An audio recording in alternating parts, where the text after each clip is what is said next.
Hey! This is JJ and Alex. I made a name for myself. I told you I won't be denied. As you wrap up your day, it's time to get your fix of the teams you live for and the sports you love. This is JJ and Alex, presented by G2G Bars on 97.5, the KSL Sports Zone. The rookie out of Ohio State, working White to right side, comes off a Collins pick, into the paint, jump stops, fires, sits on the cup and goes in. Going to his left like he did as a Buckeye all year long last year. Puts in two. The fearless Bryce Sensabaugh. Kevin Scott hands done the ball with 4.6 to Sexton in the right corner. He's wide open for three and he missed it. Rebound tipped around. Game over. Colin Sexton was wide open. Welcome back. It's another edition of JJ and Alex right there. Sorry to bring you back with such a downer there, JJ. It depends on your perspective. Well, JJ's like this. As soon as he missed it, he puts his hands in the air. Woo! Hey, the Jazz gave us a great game last night. They entertained the heck out of us. Oh, yeah. They came away with an L, which means we're one step closer to keeping that pick. Listen, that's a perfect scenario for you then. It's perfect. Kept your interest. There's a fight toward the end of the game. Yes. Look, and anytime an assistant gets involved with a player like that, that's next level. And these are teams that don't as if they care. This is the Bulls who kind of are like meh in the East. These are the Jazz who are definitely like headed the wrong direction in the West. They do not have anything except for just the competitive nature of it. So, yes, the Jazz get the loss last night. Bright spots, of course, from Bryce Sensabaugh, who had a career-high 15 points and 12 rebounds. Nice night for the kid.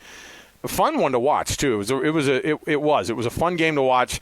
I had to have both BYU and the Jazz up at the same time, which is a real killer for my wife, who's like, we're doing double duty tonight with the games on. I said, shush, this is work. I'm over here working. And she's like rolling her eyes for the millionth time in our marriage. Yeah. So there you go. We've got tons to get to. We're at the warehouse in Salt Lake City, 1825 South 300 West. Tom Curl's going to roll out some crazy deals for us because that's what he does. We are sitting on a very, very comfortable couch, which is what we do when we show up here. So we've got tons to get through. Our program is brought to you by G2G Bars, all natural ingredients, no preservatives. The G2G Bar, perfect for anybody who needs a quick, tasty, and nutritious boost. You can find them at Costco, Holiday Oil, Maverick, and any of your associated foods, all in the refrigerated section. So let's kick the show off. We got a great guest here right off the bat. He is Ben Anderson from Jake and Ben, of course, and that's where we're going to start things right here with The Cut at the top of the program. It's time for the biggest story of the day. This is what made the cut with JJ and Alex on 97.5, the KSL Sports Zone. Trajan Wealth also bringing you our program today. TRAJANwealth.com if you're looking to get your retirement planned out right. TrajanWealth.com. Ben Anderson on the program as always. Anytime we get Ben with us, it's a good day. And breaking down the Utah Jazz, you can, of course, listen to his podcast, Jazz Notes. You can hear him on Jake and Ben. Read his byline at KSLSports.com when it comes to Jazz. Did I get it all in there, Ben? I mean, have we got you working enough? Yeah, I think that sounds like a lot. I sound busier than I feel. Yeah, okay, there you go. I think that's like a lot of us. We could really because he's so efficient at what he does. We could build that resume quite well for ourselves, and in the end, we're watching sports for our job. So last night it was a very interesting game. It was fun to watch. You knew that the lineup was going to be weird based off of the injury report again for the second game in a row. Justin Zanuck had said it on Hans and Scotty earlier in the day. He was like, "Look, the next few lineups are not going to be the ideal ones that if you're a coach you're putting together and you love." But what did you love about last night's game against this Bulls team?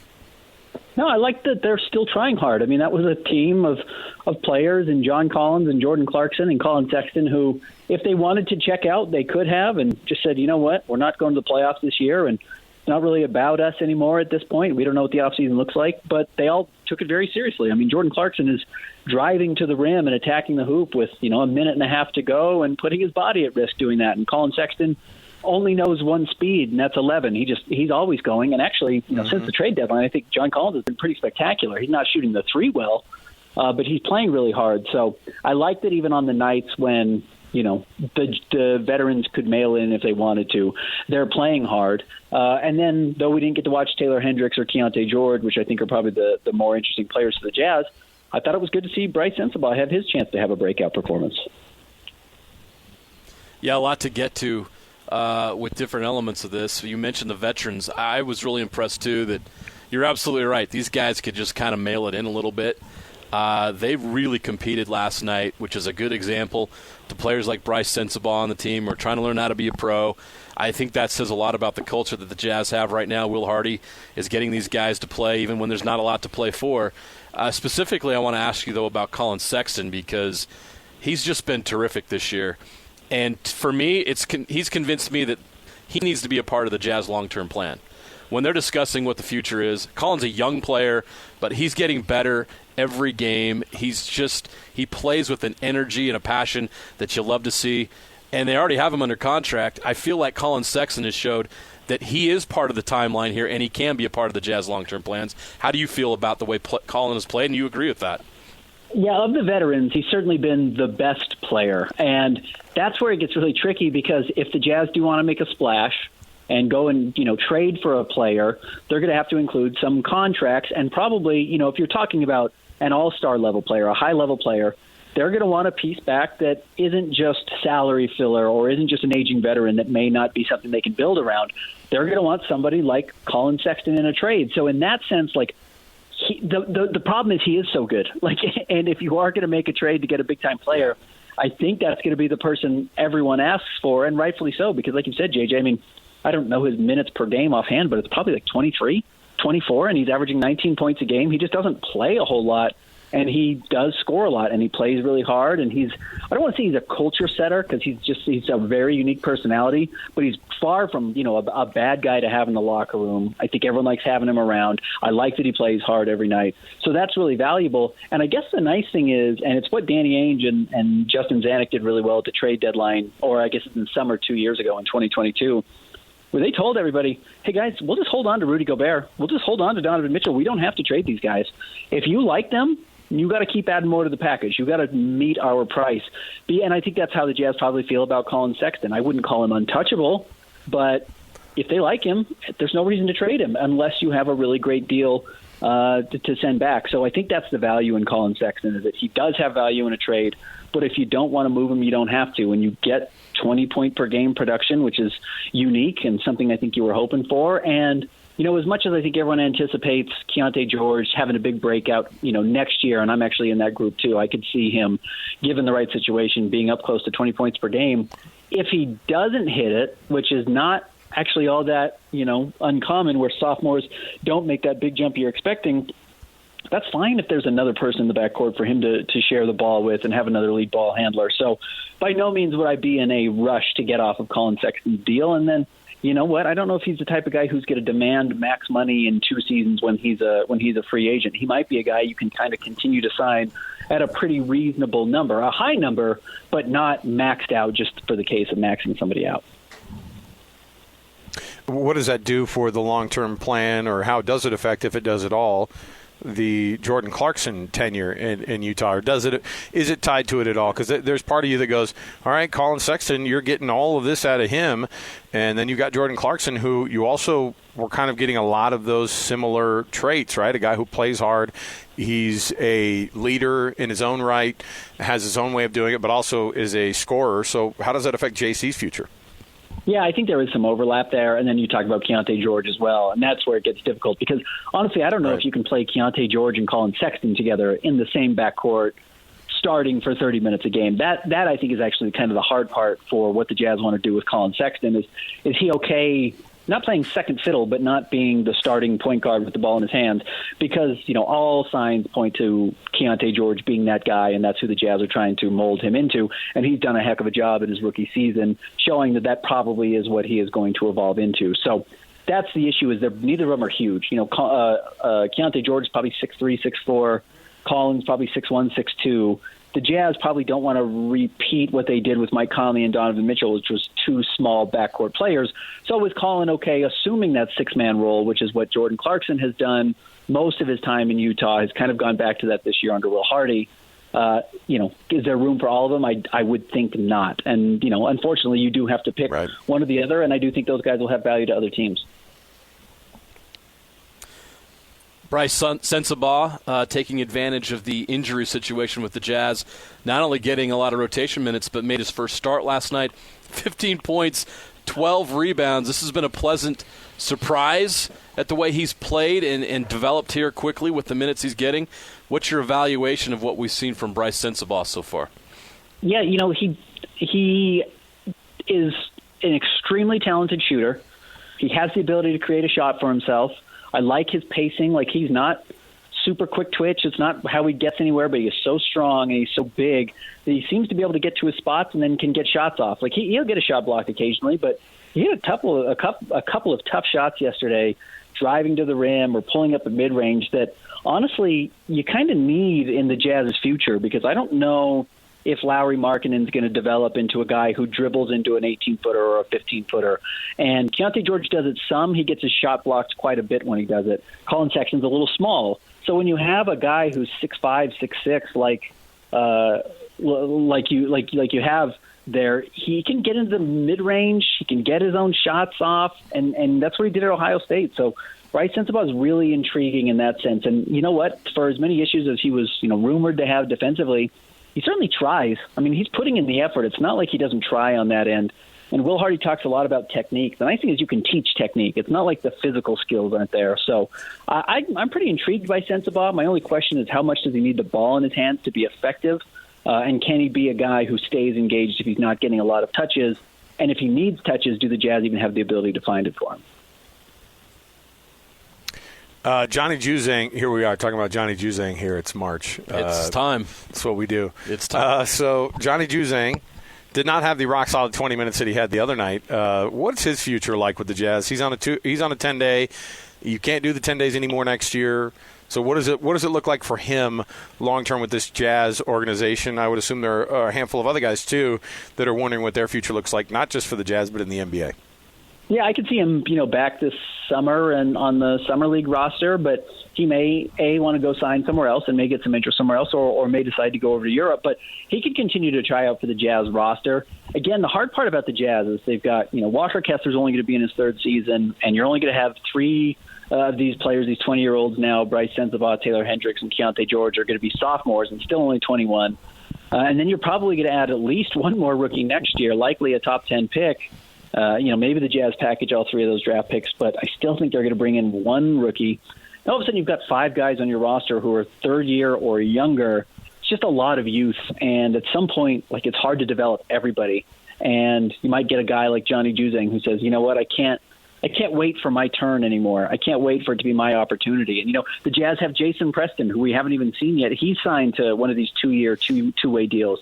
So he's going to be back on the Jazz and the Stars next year. So that's where it just might be a roster crunch, where my guess is the Jazz are going to try and start winning and at least competing for the playoffs so they can convey their draft pick and get these guys some taste of winning and an above 500 record. So I already mentioned five guys 21 and under. You've got Lowry coming back. That's going to be 6. You've got Colin Sexton probably coming back. That's 7.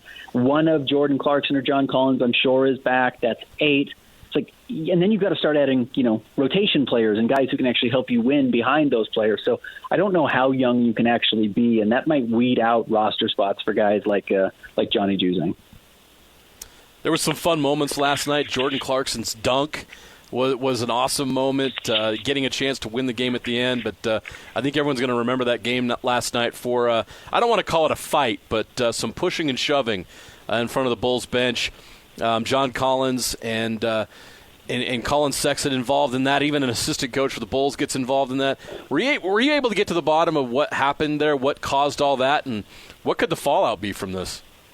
Yeah, there was. So Colin just kind of held on to DeMar DeRozan. They did the take foul to send DeMar DeRozan to the free throw line because the Jazz were down 1 at the time and had to stop the clock and give themselves a chance to get the ball back. And so after Colin fouled him, he just kind of held on to DeMar a little bit, was kind of fighting for the ball still, and it seems like the Bulls bench obviously was a little annoyed by Colin adding a little bit after the whistle. And DeMar DeRozan didn't seem that upset about it. He kind of laughed it off and walked to the free throw line. But Torrey Craig comes over and gets in everybody's face, which is weird. He's not even in uniform. John Collins just kind of comes in, and John Collins historically is a peacemaker. John Collins is a very nice guy. He is not an instigator. Andre Drummond was an instigator there. Torrey Craig was an instigator there.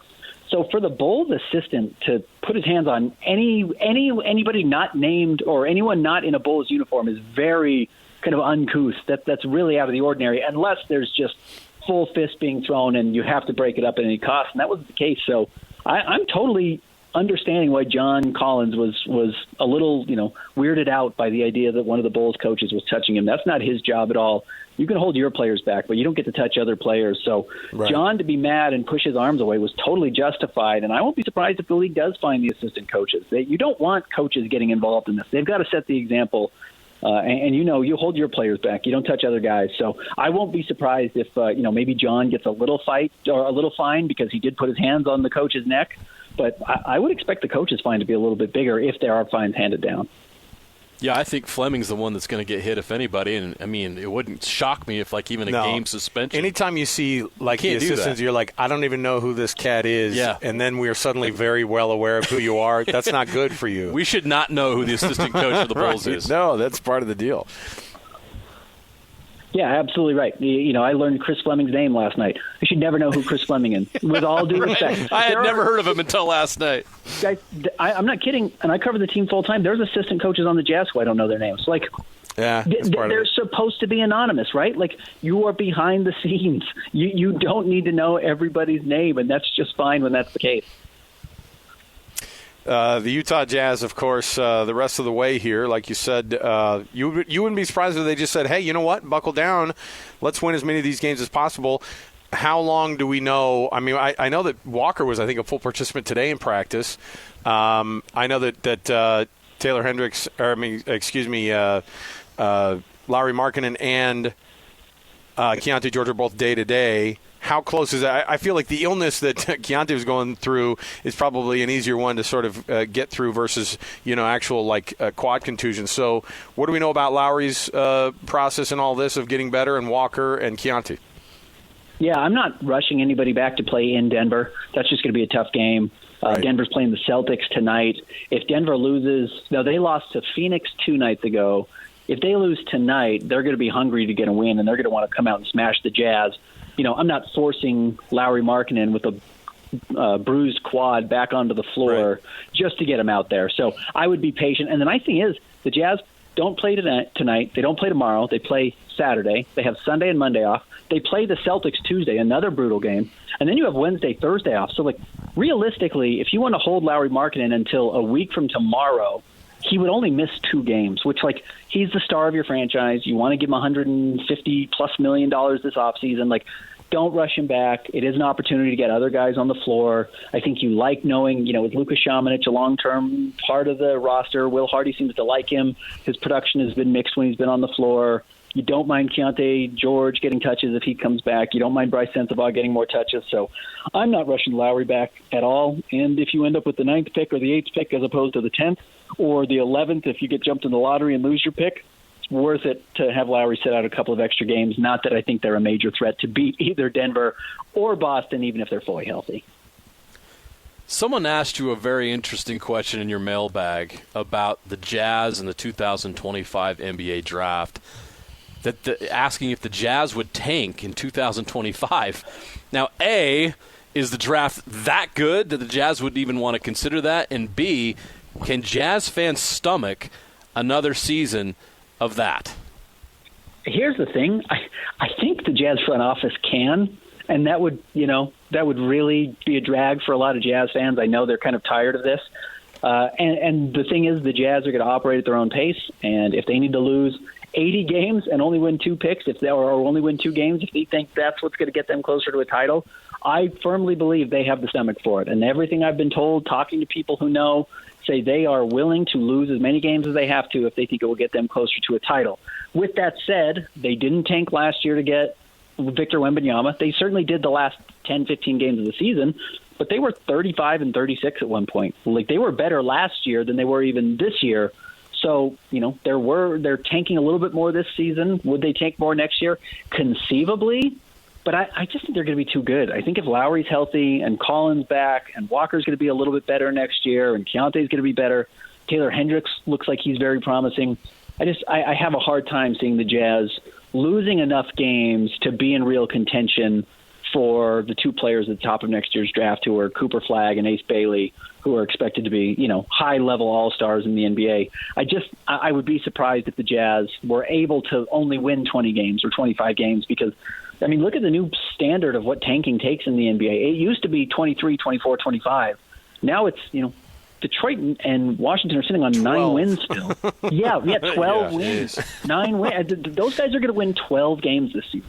It's crazy how few wins you have to get. And then it's just like, are you really going to put Lowry through that? Like, are you going to put Keontae George through that? Like, no. Unless you get Victor Wembanyama and he's already in your back pocket, I'm just not asking my team to only win 12 games at a chance at a top 2 pick. Again, Detroit lost all those games last year and ended up with the 5th pick. Like, there's no guarantee you get that number 1 spot. So would the Jazz tank?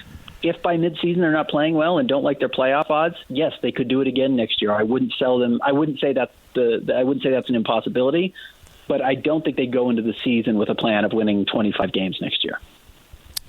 Ben Anderson, best in the market. You got to follow him on Twitter. You got to, of course, subscribe to the Jazz Notes podcast, and you got to follow his byline there at KSLSports.com.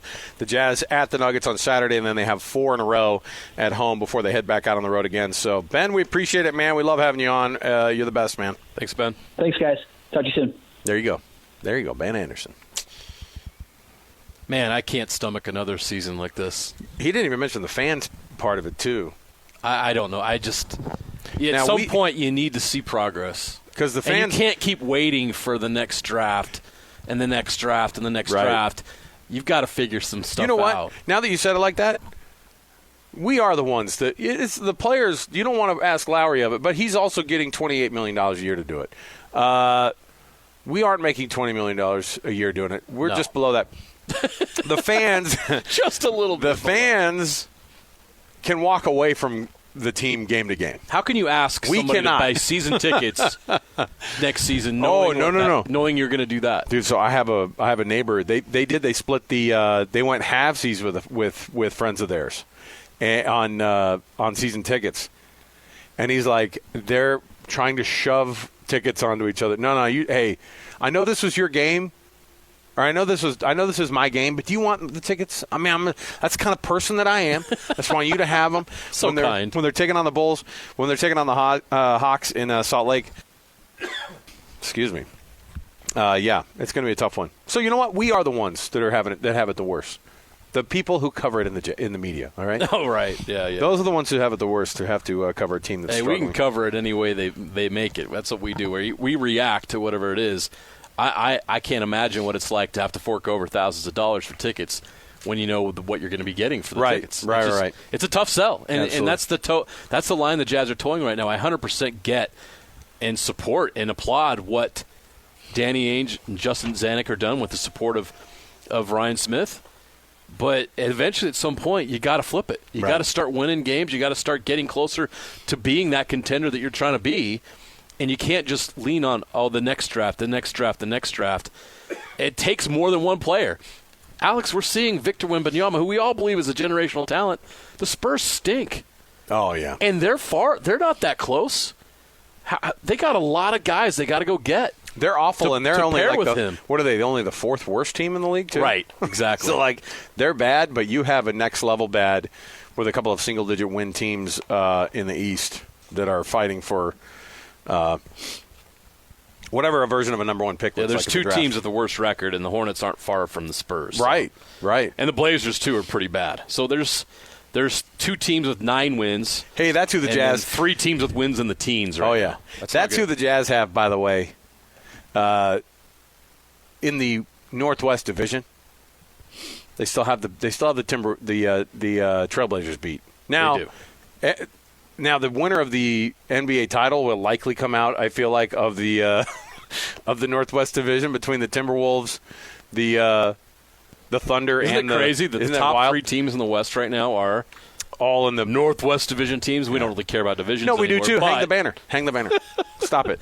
Timberwolves, Thunder, Nuggets all lead the Western Conference. Yeah, they're not crazy. Bad. All right. We will take a break, so stay with us, 97.5, the KSL Sports Zone. Gentlemen, You're locked into JJ and Alex. with the insight and analysis on the teams you can't live without. Presented by G2G Bars. This is 97.5, the KSL Sports Zone.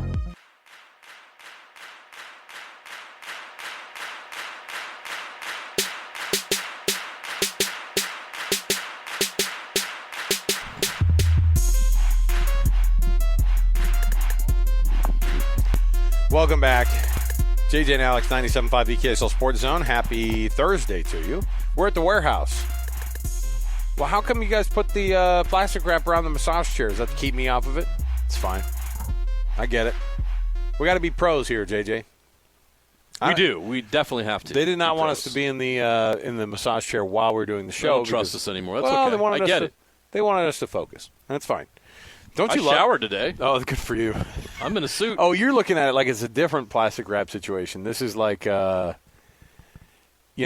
next level. Yeah. That's a brand new chair. It is. I mean, brand like right off the truck. I'm gonna make Tom roll out what a price is on this thing here, because I bet you can get one of these. This is one of those full massage chairs with the. If you've never done that, you put your feet and your calves and ankles in there. If you've never done that part of it and gotten your arms in the sides and it is a phenomenal experience, and you can have it in your home every day. So who's going to need that more after the fight, Jake Paul or Mike Tyson? I feel like Mike Tyson will be sitting in this chair during the fight. So Mike Tyson, yes, you bring up. Let's get back on track. Although I do want to address something here. John Collins, we were just talking about the assistant. What's his name? Craig Fleming, Bill Fleming, John Fleming, Chris Fleming, something Fleming. It's Chris Fleming. Anyway, bottom line, I love how you guys are like, get it right, it's Chris. No one knew her. None of us knew his name until today. You could have said Don Fleming. I know, sure. Actually, I like Don Fleming. He will now be Don Fleming forever. Don Fleming. Bulls assistant Don Fleming, who's got a real quick trigger on the grumpiness. John Collins said it. He goes, look, that dude needs – I love how he did it. He goes, yeah, look, I'm standing there. I'm just hanging out, and the guy puts his forearm in my chest. He's got to practice some restraint there. And I just love – the idea that John Collins is like, that guy needs to practice some restraint. And I love that there was a little bit of a scuffle. If you're at the game, what do you want? I read a thing the other day about hockey fights. They are down considerably across the board. But they are still a part of the game, and it still is one of those things that people go, I want to go to the game and see that fight. All right? So it's a hard thing. On the one hand, you don't want to see that. On the other hand, you kind of are like, I like the benches clearing and nothing really happening. That's always fun. Yeah. The little back and forth, that's push, lame. push, but back when we and actually have action where people touch each other, that's next level. That's fun. Hey, Jeremy, get that drop. I made another mistake. Hey, I have made it terrible. I am an idiot. Anytime we get a couple people standing around touching each other. What did you say? Anyway, we have too many drops of me saying stupid things. I've only been doing the show for how many months now? I know. 5 months of having to mind your P's and Q's. I got to clean up my act. All right. Mike Tyson and Jake Paul facing off against one another in the weirdest fight matchup I've ever seen. The problem I have with is he the Paul who's good? There's two of them, right?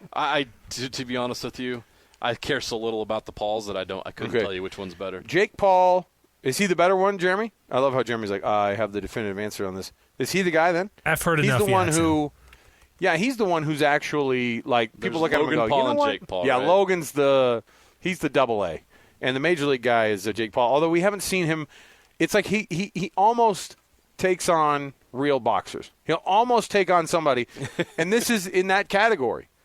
Now, the cool thing is, I love this for Mike Tyson. You know why? He's going to get a fat payday. And this is a guy who had enough money stolen from him from, what's his name? Don Knotts? No. Don Knotts? Hey, don't you dare throw my guy, Don Knotts, under the bus. Don King. Don King. He had Don Knotts is a saint. I know. Don't you dare. So Don King stole, I think, over the years, out of the $394 million that Mike Tyson earned in his fight career, I think Don King walked away with like $288 million of it. And Mike Tyson squandered the rest because he was an 18-year-old who grew up with nothing. And Don King took advantage of him like he did other people. Is he still with us? He is. No, he's not. You, I was about to say, may he rest. He's 92. I was about to say, may he not rest. He's 92? He may not be with us if you know what I mean, but yeah. he's still breathing oxygen on planet Earth. So I love that Mike Tyson's going to get a big payday because he needs that. Although it seems like he doesn't need it as much these days because he is doing like that Vegas residency and he's kind of turned it around and he's become a likable figure. I like the stuff that he has been doing. He seems to be a guy who knows his demons, still struggles with them a little bit, but is out there talking about it. On the other hand, I don't like Jake Paul. I don't want Jake Paul to get a payday. And yet, it's going to be part of the deal. It's going to be a pay-per-view. It's going to be a 9-figure deal that both of them probably make, and that's fine. The problem is that Mike Tyson is going to fight Jake Paul, and Jake Paul is 25 years younger or 30 years younger than Mike Tyson. And he's been training at a different level. And I know Mike Tyson is Iron Mike, and I know Mike Tyson probably still has an uppercut that would kill most people, but it's still Mike Tyson looking for a payday, and that's the part that I'm a little bit bummed about, is that it's just not going to be a great fight probably. Are you going to watch it? Abso-freaking-lutely. That's all that matters then. Well, I'm going to make – that's all Netflix cares about. That's why Netflix is doing this deal. Right. I'm going to make Hans Olsen pay for it, and then I'll come over. There you go. You know Hans is paying for it. Yeah, but I don't know if he is. Like he's the kind of thing where he'll be like, everybody. Is this too low? Is this below his level? Everybody owes $15. I don't know. I'm going to that part. Yeah. Let's text Hans. And he will charge admission. I understand. That's what I'm saying. He's gonna save $1. But if it's on at his house, let's see if we can get the whole station over there. All right. But Mike Tyson and Jake Paul. I don't. Now here's the interesting thing.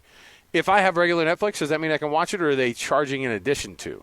It's a Netflix deal. Okay, if it's just you're Netflix, already paying $20+ a month for Netflix. Is that how much it is now? Oh yeah. Every so often they'll ask your bill. me. Every so often they'll ask me. They go, "You want to get crystal clear HD? Look at it. Look at the comparison of the pictures." And I'm like, "No, thanks. I don't care." They're charging you for 4K, even though I don't nothing's get it. 4K. No. I don't get any of that. I don't upgrade it at all. So Mike Tyson or Jake Paul, would you watch it? I would not pay to watch it. No. All right. Sorry. But you've already got. Why would I want to pay to watch that? Yeah. No, I'm all about. Everyone's going to be disappointed. And the good thing is we don't have to pay. I got Netflix, so I guess I'll watch it. Yeah. No, and I want to see Mike Tyson. It's just like the match. I'm not paying $75 to remember watch the match? Garbage. Do you remember the golf match? Yeah. The good one. The first one that was like Tiger Woods and Phil Mickelson, right? Yeah. The problem was the teeth were taken out a little bit because they mic'd up those guys, but they didn't cuss nearly as much as I wanted them to. And then two, wasn't real enough for you? Right, because those guys get it going. And then they were doing these are guys who both have, well, I know Phil Mickelson at the very least has a situation with gambling, all right? And they would be like, "Oh, my charity will give your charity $50,000 if you get closer to the pin on this." And you're like, "That's not real. Come on. You guys, I want you out there," and you're going, "Hey man, I'll give you my kidney if you make this shot." Like those are the bets that Phil Mickelson is used to making. Yeah. The stuff where he's absolutely selling out. So in this case, Mike Tyson and Jake Paul on Netflix, that's a great pull for them because they've struggled with the live programming stuff. They try to do that F1 golf situation right prior to the Vegas That's trip. one area where Netflix has not really found their way. They have struggled right now. Amazon's doing a great job at the NFL. Yeah. So it's a weird deal. But I again, there's that little part of you that goes, Mike Tyson could win this thing. He lands one punch, and he's still lightning quick. At least, when you watch him. He looks to be in pretty good shape. Yeah, he'll keep it up. And now, is that boxing shape when you're facing somebody who, I don't respect Jake Paul as one of the great fighters in the world. But he's obviously very capable. Right. In the ring, and he's never going to be considered. Skilled. Yeah, he's never going to be considered like a legitimate title contender in the boxing world. I don't think until he steps up and actually faces real contenders themselves. Correct. Not people who used to be contenders. That's kind of his model. Yeah. Let's go find somebody who's a little bit worse than what I would be, and let's just make sure that I could probably win this bout. And it's like every boxing match that he has is like, yeah, but this guy's a 17-time MMA champion. And you go, yeah, but his specialty was the Muay Thai. His specialty was the is the judo, something, or the wrestling or the grappling. A lot of times it's not the boxing. And so Mike Tyson's a boxer. How old is he, though? 58. Is he still with us? Jeez. 58? How old Are you trying to kill Mike Tyson before the fight? How old is Jake Paul? 27. Okay, so there's a 30-year difference here. Yeah, if you're Jake Paul, do you feel good about that? That's what I would do. If Mike Tyson gets in the ring, I would go, you feel good about this? You feel good about this right now? I just hope that Jake has both ears when he's done with the fight. There's a reason he bit Evander Holyfield. It was because he was the original Draymond Green. He had fallen a little too far from the talent tree, so he had to resort to other stuff. Mike Tyson was the original Draymond Green. Yes, shenanigans. That's what you do when your talent level's dipped. You bite ears. But I could see him training and telling all of his friends, because I will tell you right now, Mike Tyson is a much scarier individual than Jake Paul ever will be. No doubt. So the guy, he has pigeons that he trains just to keep his mind off of murdering people, okay? So let's keep it there. All right, we'll take a break.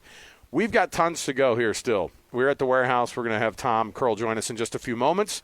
He will, and then we'll roll out some of the great deals that we have. Around the corner also, a spring football update. So stay with us, 97.5, the KSL Sports Zone. Your home for the best coverage of the Jazz, Utes, and Cougars is right here on The Zone. This is JJ and Alex, presented by G2G Bars on 97.5, the KSL Sports Zone.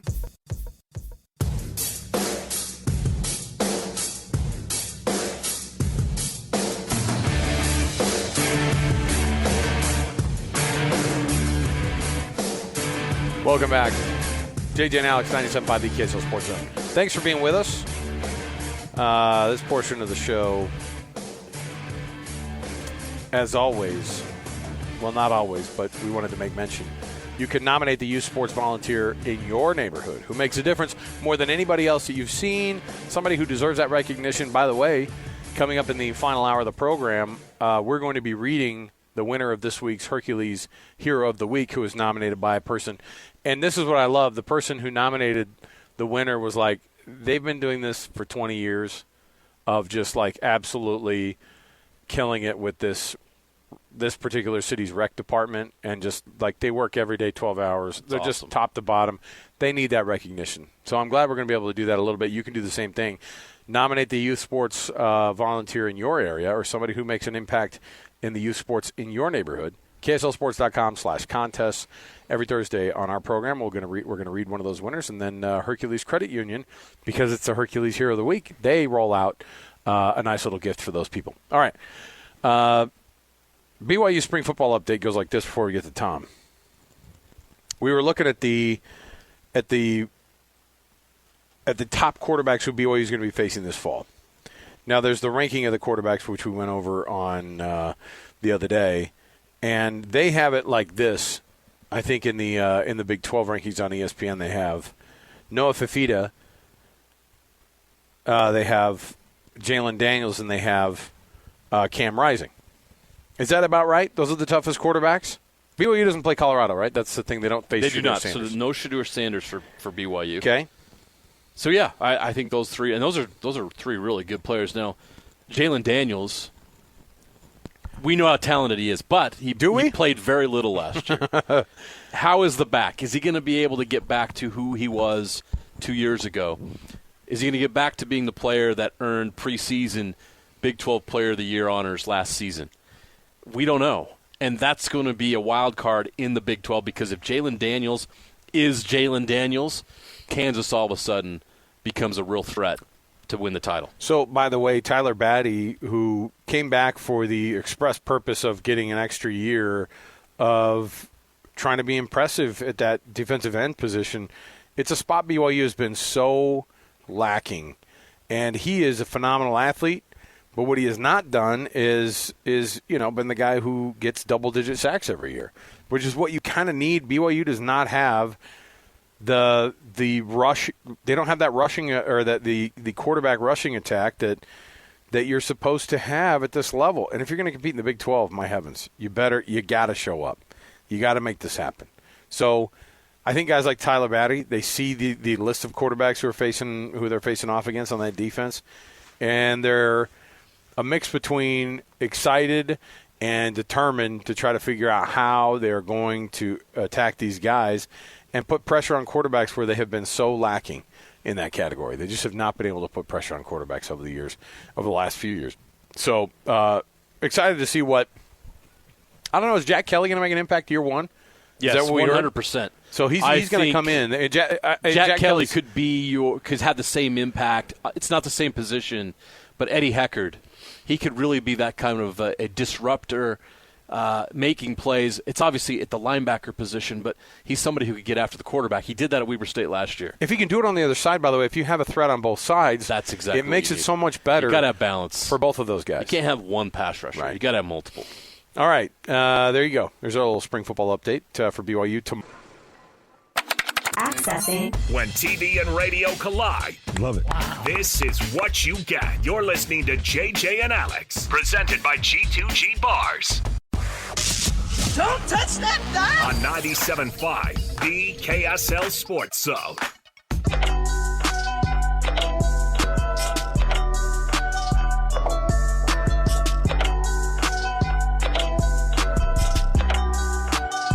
All right, everybody, welcome back. It's another edition of JJ and Alex right here, 97.5, the KSL Sports Zone. Jeremiah Jensen, Alex Curie, thanks for being with us on the program. We are at the warehouse, Tom Curl's place, 1825 South, 300 West. They've got some crazy deals going on. You don't want to miss them. They've got a lot going on. So you want to come down and just ask Tom, say, hey, what are some of the deals that we've been rolling out here on the radio with these guys? And you will get hooked up. I have a problem, JJ, because I always end up walking out of here with a pillow or two, and I hug the pillow. It's nice. It's hard to avoid going. Yeah, I know. Hey man, you got more of them pillows in the back? Because once you have a decent pillow, so we had this thing where I've had the same pillow for a long, long time because I did not want to give it up, and then you're like, this is gross, dude. Right. Like, but it just is. But you can't. You don't want to go to you don't want to start sleeping on something weird, right? You know, same thing happens with your mattress. You don't want to be that guy. Yeah, you don't want to be sleeping. The truth is, you need to upgrade those things and refresh them often if you want to have the best sleep you can, and it's a good reason to come down here to the warehouse. Somebody who's been at the warehouse here with us before is Matt Baiamonte, Cougar Sports Saturday, and also KSLSports.com. Matt, of course, is very busy right now this time of year because he and Mitch Harper both are down at the spring practices for BYU, and you're able to get those media availabilities and some of the media observation time. Let me see here. Matt, first of all, welcome to the program, bro. Glad to be here with you guys, as always. Let's start first with some of last night's basketball situation. I think more BYU fans than not thought that game was just going to be a de facto loss because Iowa State doesn't lose very often, but not like the kind of Kansas doesn't lose very often at Allen Fieldhouse. Iowa State was just on a tear. They've been on a tear, and yet BYU was firmly planted in being in that game. Not only that, it was theirs to lose, which they did with some bad turnovers and some poor shooting in the second half, and Iowa State does what they do, which is just grind these teams down in these low-scoring affairs. What was your perception of that game last night for BYU?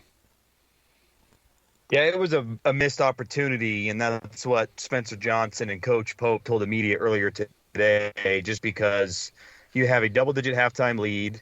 The lead got as high as 14 at one point, and then considering the poor shooting and the turnovers, you find yourself with the basketball with a few seconds left, and you can't get a good shot off.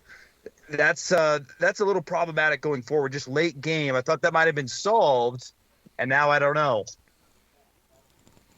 Yeah, Matt, this is multiple times this season where and it's hard. It's so hard. We're sitting here. We're nitpicking on this team that was expected to win like 5 games this year, but to the Cougars' credit, they've put themselves in a position where we can nitpick because they've been so great, and they had that game in the bag. I felt like, you're up 14 on the road, and you have multiple chances in the final minute. It wasn't like Iowa State was just unstoppable down the final 5 minutes. They struggled as well. It was just BYU struggled more. These late game situations outside of Kansas, are a bit concerning to me. Why is BYU struggling to finish some of these games, and why are the turnovers happening? Why is the shots drying up? Can you put your finger on it? I mean, as you watch all these games, what is the common denominator here? To me, I think this team's greatest strength is also this team's greatest weakness, which is they have such depth and they have so many players that can contribute. Richie Saunders, on any given night, can give you 15 to 20 points. But then you also, in these situations, you don't have a consistent go-to player. One might say that's Jackson Robinson, but he's also been a little hot and cold. He's had a great year, don't get me wrong, but it's not like every night he's giving you 20 points. Just look at the box score last night. Jackson Robinson has had a few of those games. And so because they don't have a consistent, reliable scorer, where do you go in the late game situation? Now, I think they want it to be Dallin Hall, and Dallin Hall has shown in a lot of moments throughout his first 2 years as a BYU Cougar, he can do it. He's just not consistent at it. We saw it in the Utah loss. We saw it again last night where there's turnovers. There's not making the right play. Maybe he feels the stress of, I need to be the guy. And because of that, I'm with JJ. I've got some concerns in the late game situation. And it was kind of a bummer to see that happen to Dallin Hall yesterday too, because it was so uncharacteristic from the way that he's been playing lately, where he, on both of those plays, his final miss and his final turnover, there was no attempt to set up the offense. There was no ball movement. He took it upon himself, and it didn't work out. That's not who BYU is. That's not what makes them great. What makes them great is running their sets, sharing the basketball. This is one of the top assist to turnover teams in the nation. If you're not moving the ball, you can't have assists. I know, look, that's Captain Obvious, but there just was not enough ball movement down the stretch to try to find the open shooter. Felt like in that particular game, they were pushing and they were stressed that they were going to lose it because it was slipping away, and that's exactly what happened. And it is a concern, and there's not a lot of games left to figure that out before the NCAA tournament. Matt, when you like you said, the NCAA tournament, but there's also the Big 12 tournament. Oklahoma State this weekend coming to the Marriott Center. That one feels like, one, you lost to Oklahoma State. If you're a BYU fan, you go, okay, they better run it up on the Cowboys here because they have to have some version of a tune-up before the conference tournament starts up next week. I'd love to see that. I almost prefer, though, another late game situation where they figure it out and put this Iowa State finish behind them because, like JJ said, in that Kansas game, it felt like, okay, they figured it out. They know what to do. They're going to run some pick and roll. They're going to swing it around. They're going to get good looks. And now you're like, well, more times than not, they haven't. So look, you'll take a win any way you can get it. But I wouldn't hate a closer game than maybe they should have against an Oklahoma State that allows them to simulate another late game tight situation. Because that happens so much in March Madness. How many games come down to the final minutes? And if you're not comfortable executing in those situations, you could get upset. And so, look, again, you'll take a win any way you can get it against Oklahoma State. And it's a payback game because they lost on the road. But a closer game to help them simulate how to finish in tight situations. Good to see you. From the football standpoint, as we change gears here, you got Cougs and spring practices and limited availability for us to be able to kind of see what's going on. You and Mitch are doing a fantastic job of coverage down there the moments you can get down. So tomorrow, another availability to be able to observe some practice and get some of these interviews going. We talked with Connor Pay on what day was that? Monday or Tuesday, and he sounded very different from the Connor Pay that we heard last year. There's a genuine excitement about at least their position group there. Does it extend just beyond the offensive line, and is it just because of the vibe that TJ Woods brought to the O-line? TJ Woods has a big part in that, I would say. Just there's a fresh voice. There's a new perspective. I'm not privy to exactly what the scheme's going to be, but it's obviously going to be tweaked a little bit from Daryl Funk to TJ Woods. Aaron Roderick said this the other day, and this is probably one of the reasons Connor Pay is so excited. He said the most important thing they can accomplish in spring football is figuring out how to run the ball. Now, I don't know if spring football is going to help a whole lot when it comes to running the ball, just because you're not in pads every single practice. But I love the point of emphasis from Aaron Roderick in that regard, because they were just so bad running the football last year. When they were one of the a top 25 offense a few years ago, they had a great running game. They had NFL linemen. They had NFL running backs. They have to figure out the run game if they're going to get back to that, because regardless of who the starting quarterback is, neither of them are just explosive quarterbacks that are going to put the team on their back and carry them to wins. They need a balanced offense, and it starts with the running game. And so I just loved hearing that, because it's so critically important that they figure that out. They have no chance at going to a bowl game this upcoming season if they can't run the ball. And they've got some capable guys. They've got some returning linemen, but it has to be figured out, and it's got to be figured out soon, because the schedule's tough. Like, they got an easy gimme game to start, and then after that, it feels like every game left is going to be a difficult game, and to me, it really does all hinge on the run game. You got to be able to run the football to win the Big 12. There's no doubt about that. BYU has to be better this year. What are some of the other things you've heard, or what is the most interesting thing that you've heard or observed, or something that came up in a conversation week and a half into spring camp right now? A few things really jump out to me. I mean, the quarterback battle is obviously the most interesting one, and they sort of had a down day earlier in the week. There was a couple of interceptions, some missed passes. The tight end position, I know we talked about this last week, but that continues to be such an interesting storyline. Aaron Roderick said that Reiner Swanson is already like one of the most physical tight ends in the room. And he's also one of the fastest. Like, for a 17-year-old freshman to be just that physically imposing, that is impressive. And the key to him from Aaron Roderick is getting him in the offense quick enough. I think he can. I think he's going to be playing a lot. Like, you get spring ball under your belt, plus summer, and then you get fall camp. I think it can work out. The other thing that I find very interesting is the backup running back situation. One of the best plays I've seen so far throughout spring ball was Jake Retzlaff running a speed option with Miles Davis. Davis gets the pitch and just puts it into another gear down the sideline for like a 50-yard gain. That's the type of playmaking this offense needs, and I don't think you get that from LJ. And I like LJ a lot. I think LJ is clearly the number one. He's going to have a huge workload, but he is not someone that's just going to pop off for a 50 or 60 piece, because he doesn't have that next level speed, at least not yet. Maybe that's something that he's worked on, and he'll show that in his second year. But Miles Davis clearly has that extra burst in the open field. That was really nice. And if he can be someone that can provide that, that would be huge for this offense. He stuck around, which a lot of people didn't think he would. And maybe that was the right thing for him and this offense to be given a larger workload. So offensively, tight end and running back behind LJ continues to be interesting, and you're seeing guys make plays that will probably be guys you see in the fall. Who's the biggest loss in the transfer portal? There's some names that walked away. There's some guys that are going to the draft, but who are the people that walked away from BYU that felt like they could get a better shot somewhere else that BYU is going to miss the most? Man, transfer portal-wise, I don't think BYU lost a whole lot.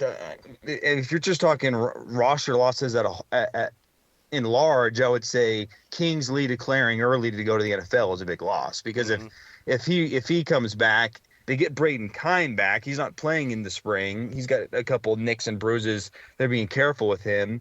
But if you brought back Kingsley, Connor Pay, Braden Kime, you got Waylon Lapawaho back, like, that offensive line would be ridiculously experienced and talented. Outside of that, Aiden Robbins, I think, is also a loss too, just because if he had opted to come back and he had the opportunity to, but decided to go to the NFL, then you got your running back room is solved. There's depth, there's talent. He showed some flashes there at the end, but man, maybe I'm misremembering, but I don't remember a whole lot of exits via the transfer portal for BYU where you say to yourself, oh, that guy would have absolutely made a difference on this year's roster. I think most of the pain will be guys that left eligibility on the table that decided, hey, I'm going to take my crack at the NFL and not use all my eligibility. I want to bounce back to basketball before we let you go. Obviously, BYU has one game left in the regular season, but soon our attention will turn to Kansas City and the Big 12 tournament. It's just a phenomenal event, and it's pretty cool that BYU is going to be involved in it.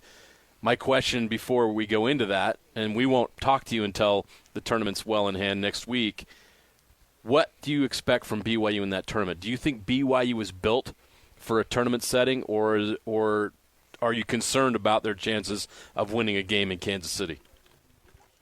This might be a cop-out answer, JJ, but both. Like a team like BYU that is such a good shooting team, if they get hot, they could win the whole thing. And on the flip side, just like last night when they only make 7 or 8 3-pointers and they turn the ball over, you could take an early exit. And I think that's what's so interesting about this group is we don't really know. Like we've seen the flashes to where, like on Cougar Nation last week, some fans, and I get, look, fan is short for fanatic, but people were calling in to our show saying after the TCU win and the Kansas win, oh, this Final Four, Elite Eight. But at the same time, you could also say first round exit, because if multiple people on the team aren't shooting the ball well, you could lose. I will say this, the tournament atmosphere, I don't think it's going to be nearly as hostile as what they faced against Kansas, against Texas Tech, against Iowa State.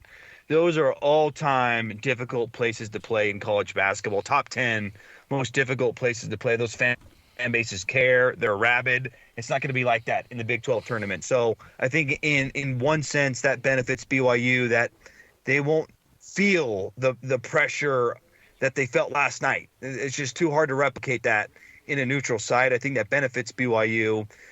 To me, it just comes down to, can you get 2 or 3 guys every single game giving you consistent play? And we just have not seen that in some of the losses. Like last night, Richie Saunders, one of his best games. No one else had a great game. There were too many people were missing threes, too many people turning over. So it's insanely hard to predict with this team, and that's what makes it kind of fun, is that you never really know what you're going to get. Matt Baiamonte, Cougar Sports Saturday, and also KSLSports.com. Matt, we appreciate the breakdowns. Have fun at practice tomorrow, and we're looking forward to see what interviews you guys come up with for Saturday as well. Sounds good. Thanks, guys. Appreciate it. There you go. Matt Baiamonte. Man, he's actually, I mean, that was something that we, I didn't really think of. Richie Saunders had 15, I think, in the first half. I don't know if he ended with 18 or 20. He was their leading scorer off the bench. Slowed down, but Matt mentioned it. He goes, not a lot of other guys showed up last night, which is crazy to think that they still could have won that basketball game. In Ames, the number 6 team in the country at their place. They don't lose games there, and BYU could have snuck out another signature insane win for Mark Pope. 4 chances in the final. Yeah, 4. I'll be honest. My kids and I were watching it, and my son was already He was already shaking our hands and going, "Boy, just an amazing win! Another big one for BYU." And I was going, "Settle down, man." When it got to, I think Tom was mentioning it too. I think when they got to 9, I think for me it was when they got to 6, when it was 56-50, or maybe it was around there, and I was like, "This is not looking good." At the very least, they felt it. They felt that pressure, and they caved to it a little bit, and so that's not what you want. Your home for the best coverage of the Jazz, Utes, and Cougars is right here on The Zone. This is JJ and Alex, presented by G2G Bars on 97.5, the KSL Sports Zone.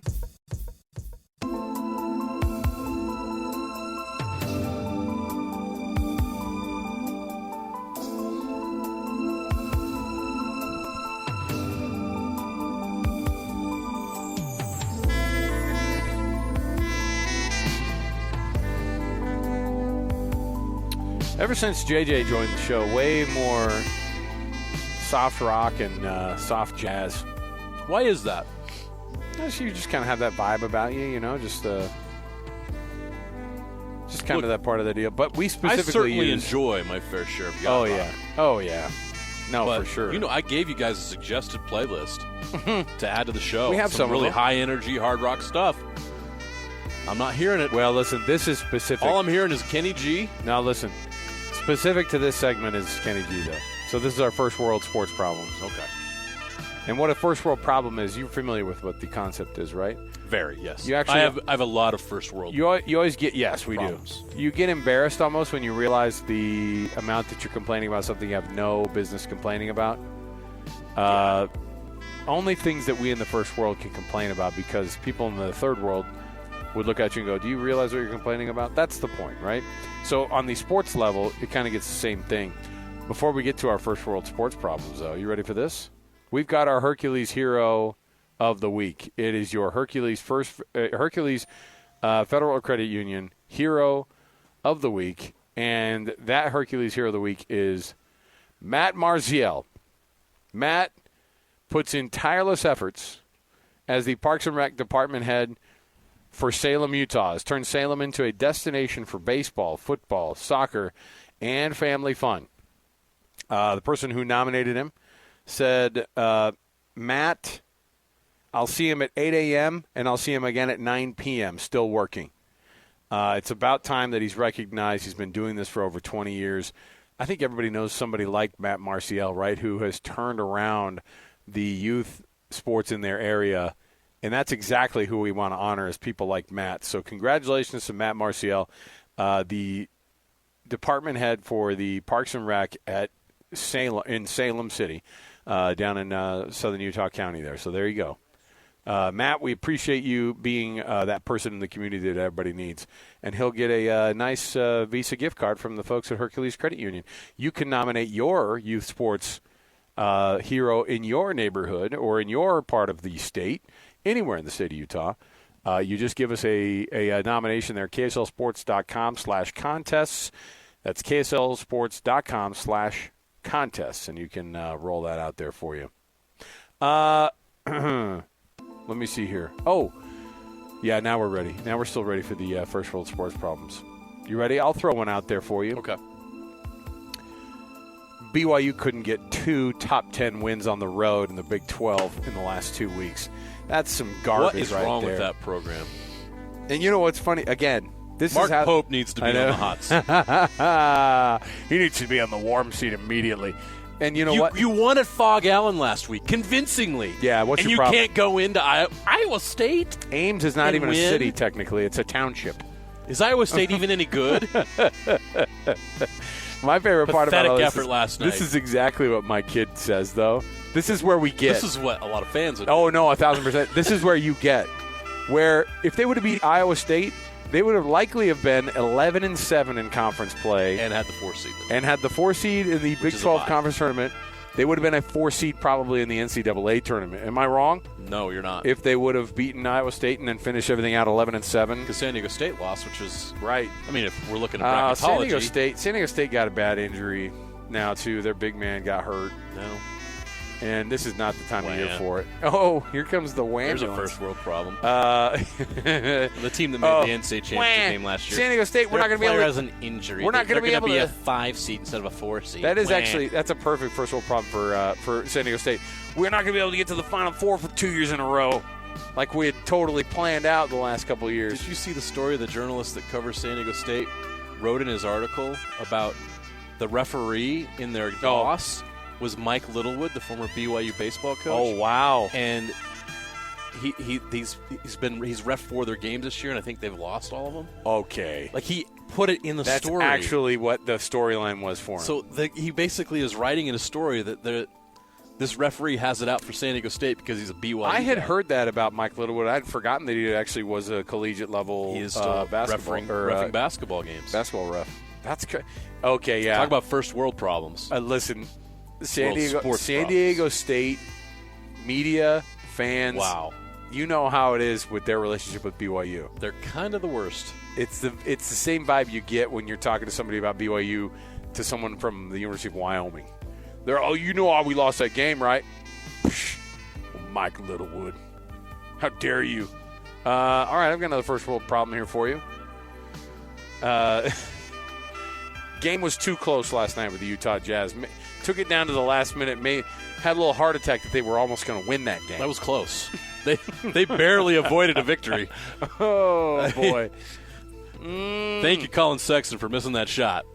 I did have somebody tweet at me. They go, "No, dude, they're gonna." You know what? Because I asked Matt about the worst player or the worst loss for him in the transfer portal, and this person, without any irony, was like, "Dude, they lost Austin Riggs. That's their long snapper, and he was phenomenal." And I don't know if it was like, the cousin saying it, but first world problem when you first world problem when you go, "Oh, the biggest loss from the transfer portal, the long snapper, of course." What a disaster!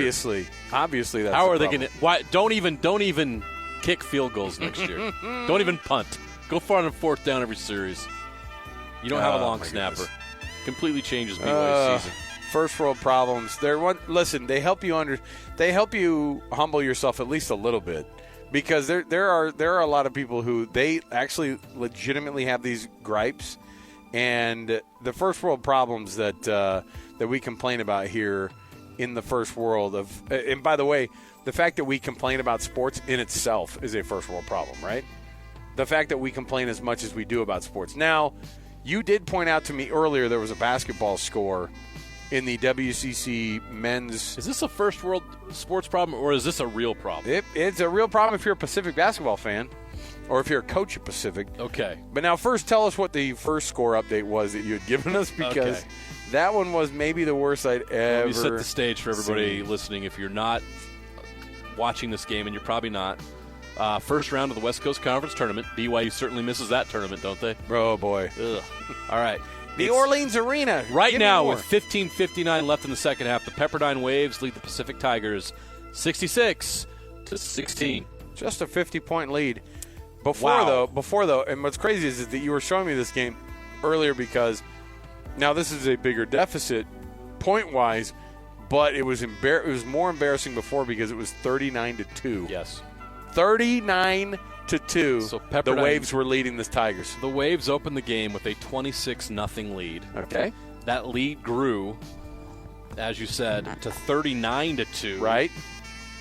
And then Pacific got a three-pointer. Yeah, went on a tear. And then by the end of the half, the score at halftime What was the score at the was half? 56-9. Single digits. 56-9. See?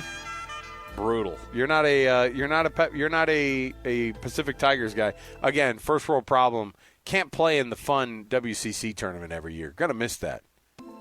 Gonna miss staying at the Orleans Arena. Oh man. Or at the Orleans and then going to the Orleans Arena. The smells. And having to brush past 1,000 Gonzaga fans. Oh.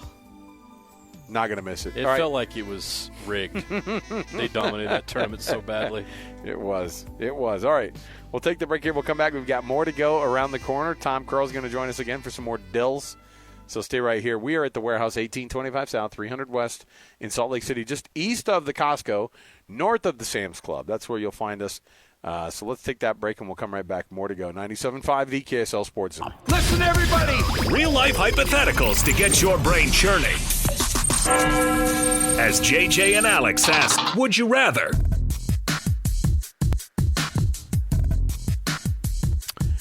All right, welcome back. It is 97.5, the KSL Sports Zone. Alex Keary, Jeremiah Jensen, together we form the team that is JJ and Alex. Every day right here on 97.5, the KSL Sports Zone.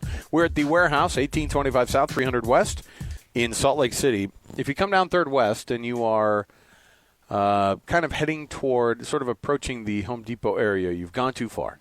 Okay, so we're east of Costco, north of Sam's Club. That's how we can get you to the store here. And you're going to want to find yourself here because Tom and his guys have made a really, really good deal for you to have this weekend here. Tom, we were talking about first world problems. One of them is, this is a very typical one. These aren't sports ones. We were just talking about sports ones, but this isn't a sports one. The fridge being too full. That's a very first world problem, right? If sports fans have first world problems, they're like, the Jazz, the Jazz are only going to get the 9th pick in the draft or the 10th pick in the draft versus, getting a full on, top 5 pick or whatever. We complain about a lot of things here in the first world, but one thing we can't complain about, the deals at the Warehouse.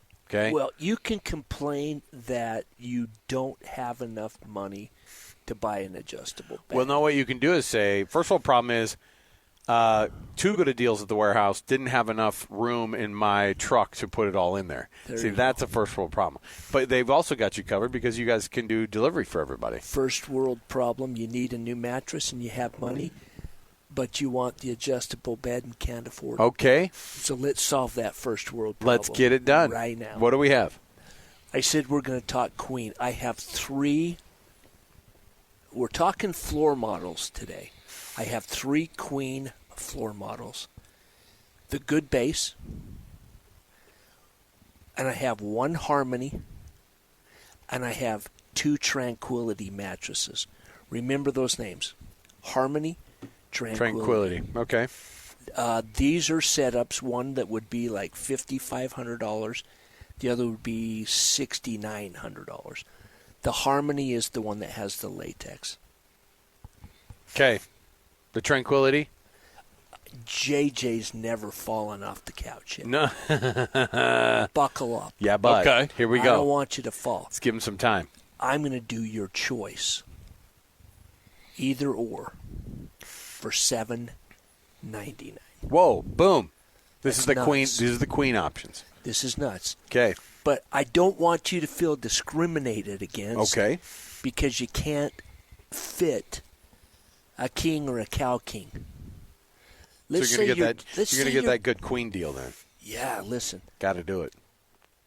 Let's say you're doing an Airbnb and you want people to come to your house so you can advertise that you have a latex mattress with an adjustable base. You just don't want them giving you bad reviews like bad beds in this place. Yeah, you That'll want them kill to your say, Airbnb. this is the best bed I've ever slept in. Right. That's what you want. So it's discriminating against you that you can't fit in that room, a king or a cow king. Yeah, for sure. So let's give them also a mattress protector and 2 free pillows. Really? 3 only. Okay. 3 only. You're almost making money on this deal because the mattress protector and Let the me pillows. tell you what I'm doing. You're approaching here. I'm not making money on this deal, but I'm putting money back in the deal in the bank so I can pay for the deal that I bought 2 days ago. Which is? Oh, you wait till we You haven't talk rolled it about out yet? Oh, you I wait love the till tease. we talk about Tom it. knows the art of the tease, man. He knows. He knows how to do this. Well, I've made the mistake to talk about something when it gets here. I only get half of it. So let's just wait till it comes. But when it comes, Oh, boy. woo, Okay. you're going to be happy. All right. Cannot wait. Tom and his team. Here's what we have. We are at 1825 South, 300 West. Wait, this is what we have. A cow king for $9.99 Got it. with adjustable base. A king for $10.99. Adjustable and a queen base. Yes. for $7.99. Boom. Free mattress protectors on Boom. all and 2 pillows. Boom. Nuts. Quadruple boom. You got to do it. Take advantage of it. Deca-boom. Come down to the warehouse, 1825 South, 300 West in Salt Lake City. You don't want to miss it. East of Costco, north of Sam's Club. In fact, a lot of people go to Sam's Club or they go to Costco and say, oh, I'm going to get a great mattress deal. You can walk right across the street and get a better deal right here at the warehouse than even the big box stores. So we'll take the break here. We'll come back. More to go around the corner. When we return, we've got tons to go. Oh, we've got stuff to give away here. Jeremy, should we do those Real Salt Lake tickets right now, bro? Okay. Let me just give you something going on here. Call number 12, 801-575-ZONE. That's 801-575-ZONE. You get a pair of tickets to Real Salt Lake versus the Colorado Rapids. That's what we call a rivalry match, JJ. Colorado, the Rapids coming into town, Real Salt Lake. By the way, the Colorado Rapids are not going to pull an LAFC and whine about the weather. No, Okay? I don't think so. This is what I hope not anyway. Right. So that's what What I'm an saying. embarrassment that was. 801-575-ZONE. That's 801-575-ZONE. Caller number 12 gets a pair of tickets to Real Salt Lake and Colorado. That's for this Saturday at America First Field. So 801-575-ZONE. Let's get you a pair of tickets to the Real Salt Lake and Colorado Rapids match for this Saturday. If you don't win them, you can always listen right here on the KSL Sports Zone. We'll come back. We've got more to go around the corner. Our program is always brought to you by G2G Bars. All natural ingredients and no preservatives make the G2G Bar perfect for anybody who needs a quick, tasty, and nutritious boost. We will come back. Let's chat a little bit more around the corner. about this Utah football team.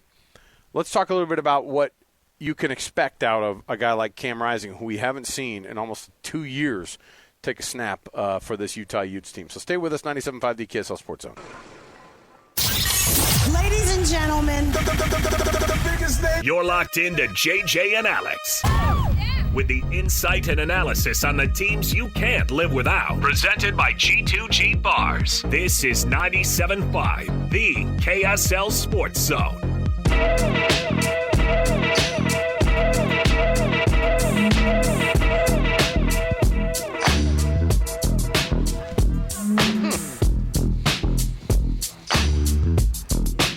All right, welcome back. 97.5 the KSL Sports Zone. We are at the warehouse in Salt Lake City. Tom Curl's our host today. We'll get with Tom about some more wild deals that he's been rolling out, and you can take advantage of those deals. I'm still trying to get JJ. See, I'm doing your work over here, Tom. I've started converting people on the IntelliBed. Are there any IntelliBeds still in the store? Okay. All right, next break, we're going to talk IntelliBeds. All right? So wake up, JJ. Come on, man. We got to get you going on one of those. I'm close. Let's go.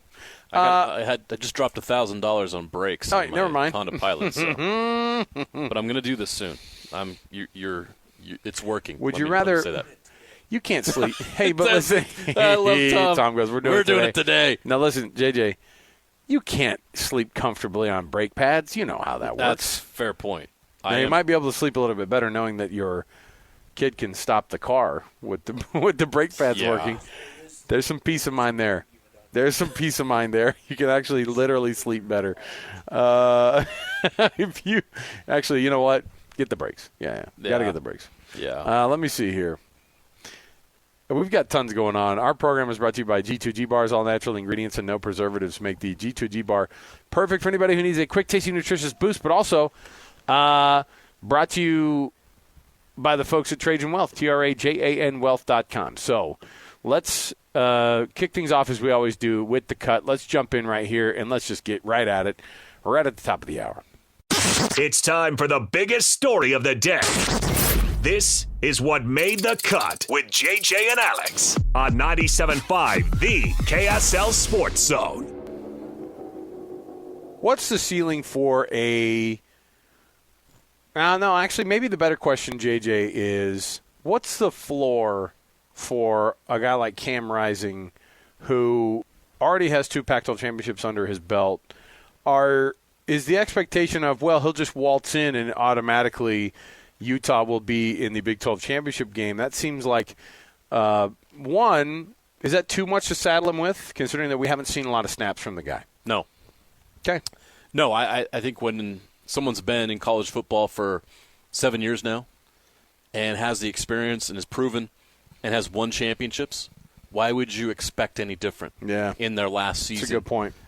Despite the injuries. I don't think the injuries change that expectation or change the ability that he has. That's going to be a good question. What is he physically when he comes back from a knee injury like that? He's been out of the action for well over a year now. It feels like he should be close to being 100% if he's not already, right? Why would he not be? Sure. But, complications happen. We've seen guys. Remember Chucky Keaton at Utah State, who was on an NFL trajectory, had a bad injury similar, almost identical to what Cam Rising had. That's right.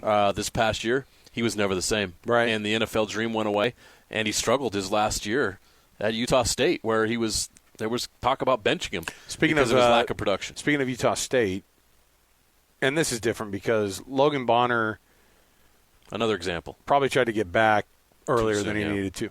And not probably, he did. Yeah.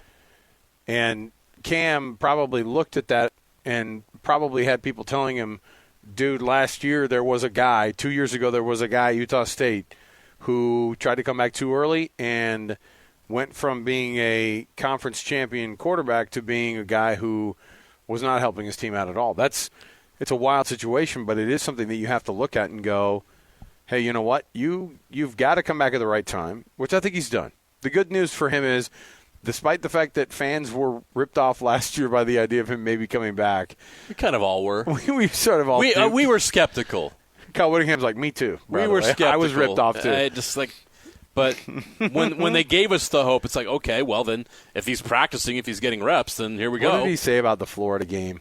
He said something about the Florida game. He was like, I'm damn excited to play or something like that. And everyone's all, wait, hold on a minute. Yeah. It's going to be some Aaron Rodgers record-breaking speed to get back from a devastating leg injury. Nope, he didn't come back. But the benefit is that he actually he probably did do what was right for him, which was staying off of it, rehabbing the right way, taking the time, because the last thing you want to do is ruin your short-term college football career, but also your long-term possibility of being a pro, which, like you said, we've watched a lot of players here locally walk away from because they were dying to get back in.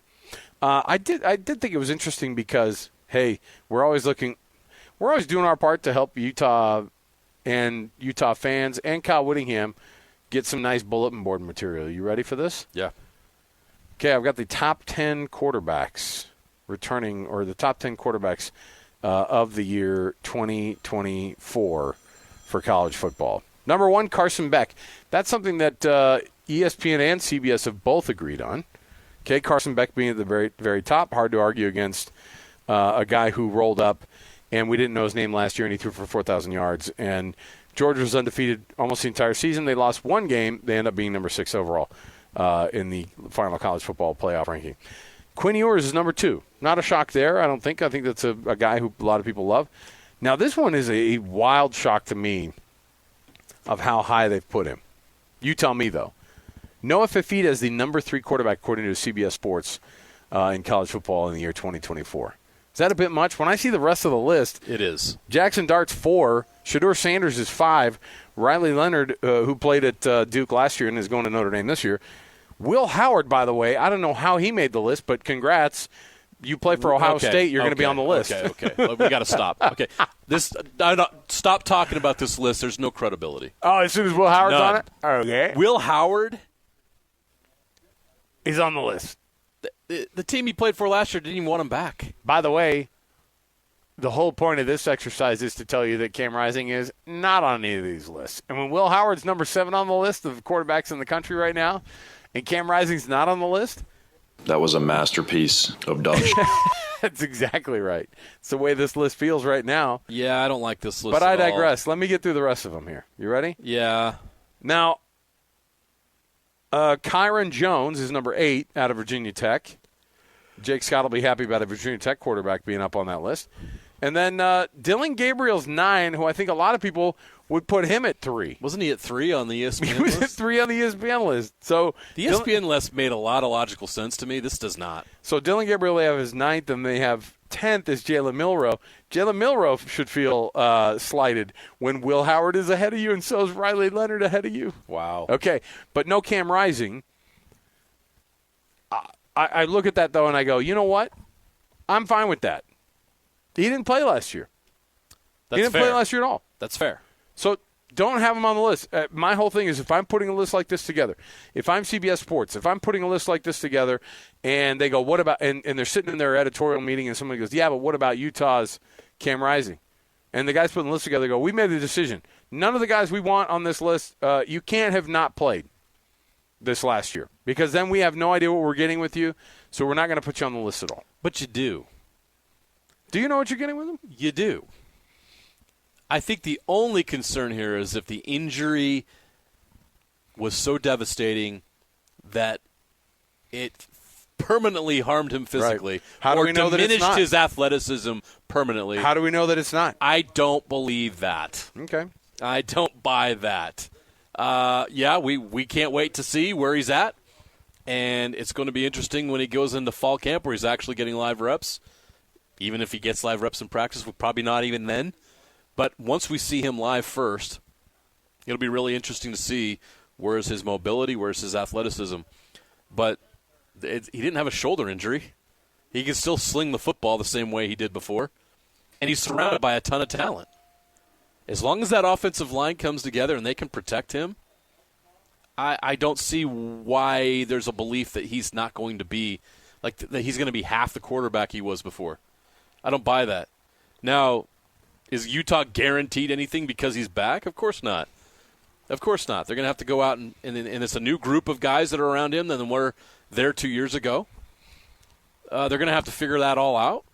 And Brant Keithy's going to have to get comfortable again. He's been out of the game for a year and a half. That's a long time out. But they're proven commodities, they're proven talents. And as Kyle Whittingham says, he's our alpha dog. We need him back. He was around the team last year. He still had an impact, even though he wasn't on the field. I don't buy this idea that just because he blew out his knee that the wheels are coming off. I mean, I would be shocked.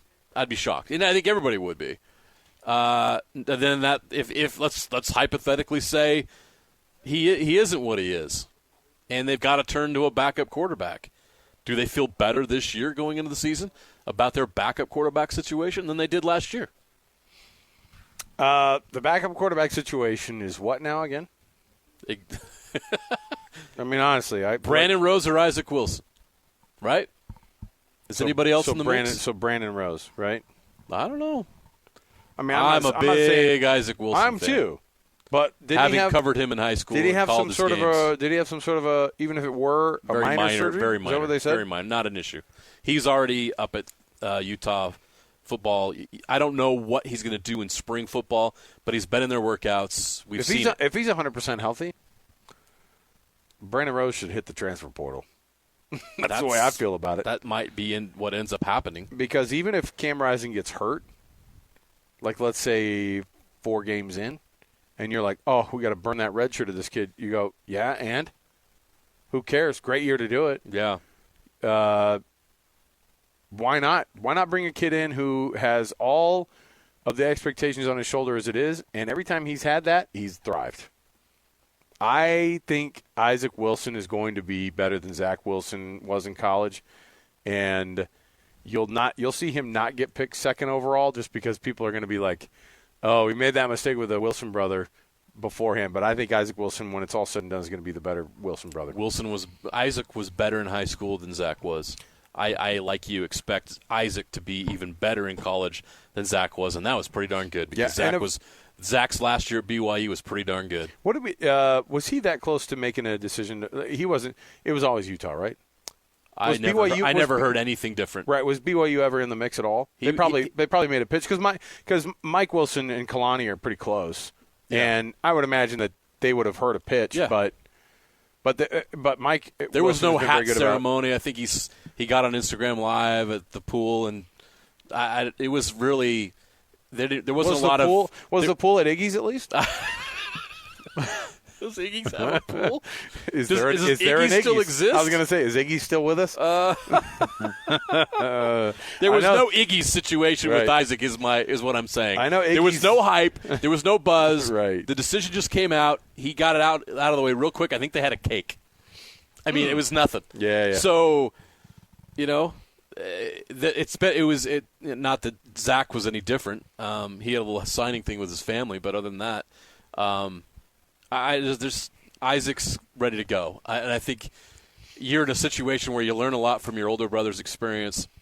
You have a dad that understands the whole situation, and he's been surrounded by great people. I mean, Eric Kerr, there's no one better. Right. I mean, you're not going to find a better high school coach in the country, in my opinion, than Eric Kerr to get you ready for the next level. He's got a long list of quarterbacks that have made that route. So Isaac's been surrounded by the right people, had the right coaches, the right influences to be able to succeed at the college level. And if they had to turn to him this year, even though he's a freshman, I think he would surprise people with how ready he is, even though I wouldn't expect a miracle out of him. I wouldn't expect him to be like the freshman of the year in the country. But hopefully that's not required because back to Cam in the start of this conversation, there's no reason why it should go that route. I think that they're going to be extra careful with him. It's going to be interesting. I think the one thing you wonder, Alex, is Cam going to make – because what made Cam great is some of those plays he made with his legs and the ability he had to do that. Does he have to scale that back and not do that? Does he have to be really careful about what he does when he leaves the pocket? Because that's how he got hurt in both Rose Bowls. Well, no, in the first Rose Bowl he got sacked. That's what caused that. But this injury in the Rose Bowl was because he was trying to make a play with his legs. Yeah. So that has you a little concerned. I mean, even in I think you remember the USC game in his last year that he played.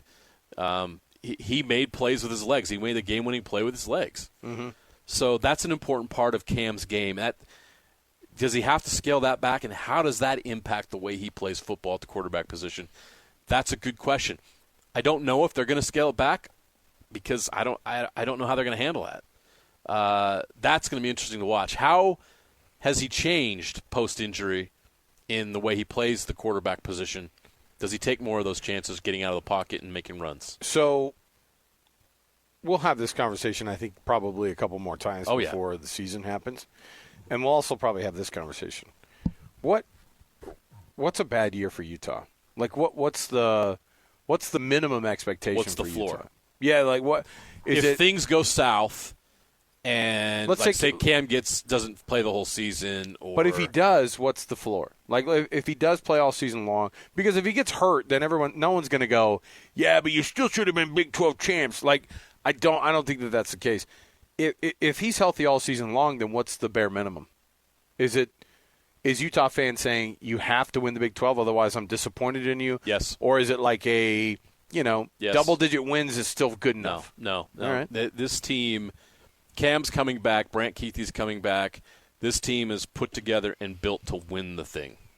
This team is built to win the Big 12 and go to the college football playoff with the automatic bid and get that bye and be in a great position to do something they've never done before. That's what this is all about. And anything short of that would be disappointing. I'm not afraid to put those expectations on this team.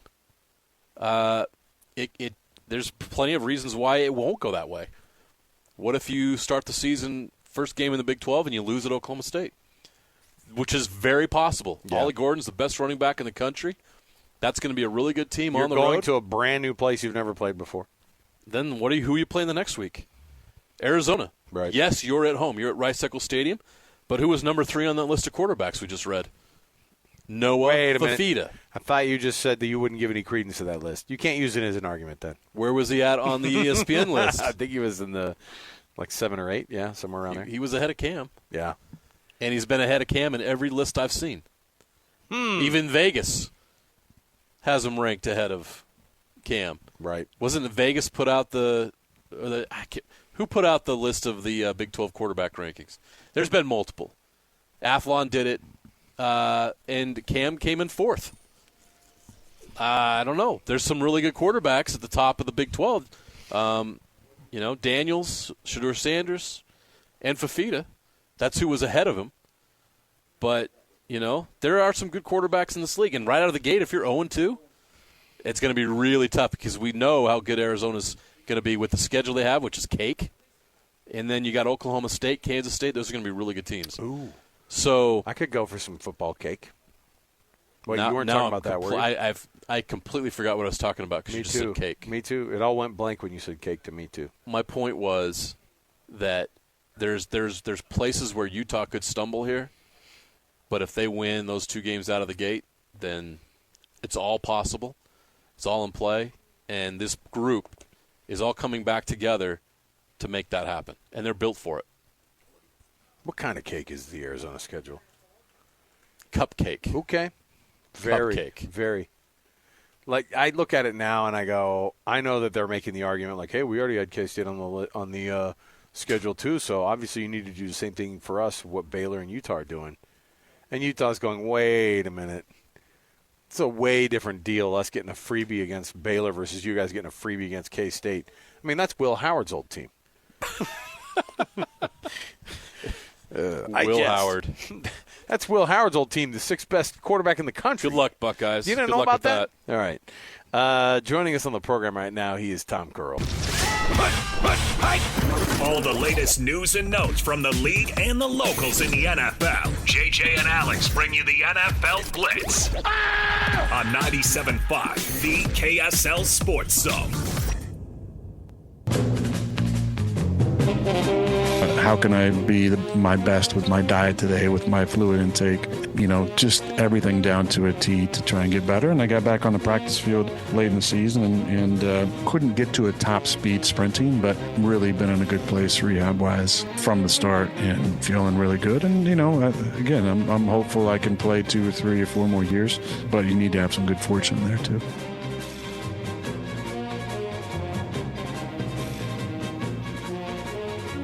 Welcome back.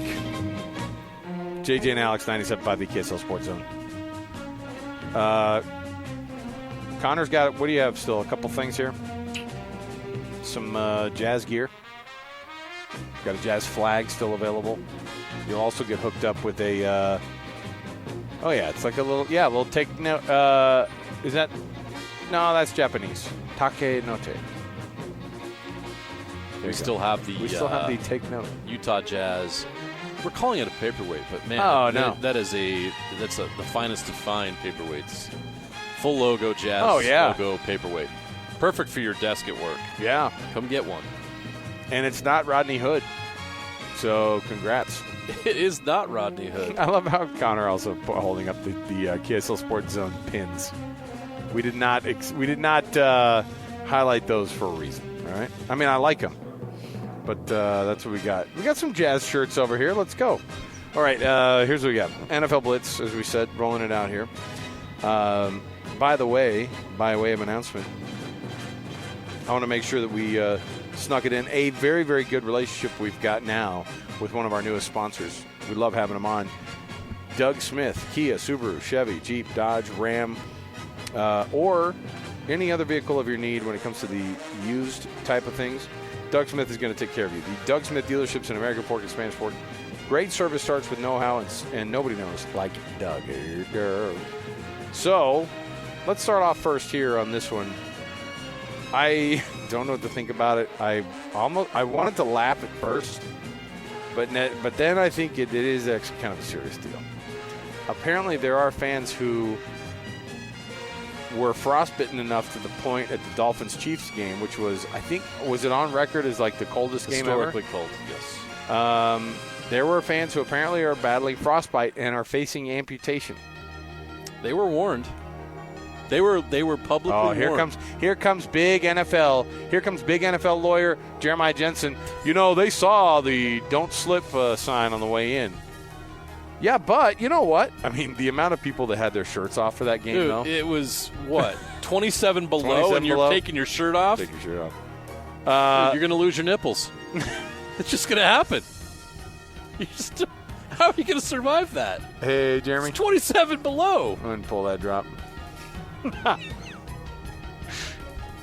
Look, listen, every time I think there's going to be somebody who's going to be mature on this station, and you are our best shot because you have a tie on, all right? It's not going to be me. Never going to be JJ. The medical director at the Grossman Burn Center. This is where it becomes, I'm laughing, but it's serious. The Research Medical Center says 70% of the patients referred for frostbite injuries suffering during the bitter cold in January are now being advised to schedule amputations. What are we talking about? We're talking about fingers, right? And toes, maybe? And other things. Okay. I'm not going to go that direction, but are we talking like... Look at this guy. No, I know. Look at that guy. Here's the thing. I watched 27 below. That's the temperature, yes, not the wind chill. I watched a video the other day of a guy whose fingers were frostbitten from being out in a... when they got stranded because of on snow machines, right? Yeah. On the snowmobiles. And he thought it was really funny. He was like, now waiting impatiently for my wife has gotten even more intense. And he was tapping his fingers on the table, but the black fingers that he had on those 4 are like rock hard. And it's like, and almost just, so he's getting them off, by the way. He's getting all 4 of those fingers taken off at below the middle knuckle. Yes. So I'm just saying, you think you're an NFL fan? What are you willing to sacrifice? Right. When was the last time you did something this cool? All right. Because I will say this, though, best story ever at a party. Jeez, Craig. You don't have either of those big toes at the swim party, right? They go, you don't have either big toe? What happened? The year was 2024. Or the year was 2024. It was the playoffs. The The Miami Dolphins came in with Tua Tagovailoa. They thought they could beat us, but they didn't. And then he has both toes in a jar. Bring him out, Martha. Bring out the jar. I had to show him how tough I was, so I went to the game in flip-flops. I know. Martha, go get the jar. And she's like, oh, my gosh. We're better than Miami. Right? We're trying to eat here, sweetie. Yeah. Well, I'm not afraid of 27 below wind chill. 70%. Now, I don't know how many that is.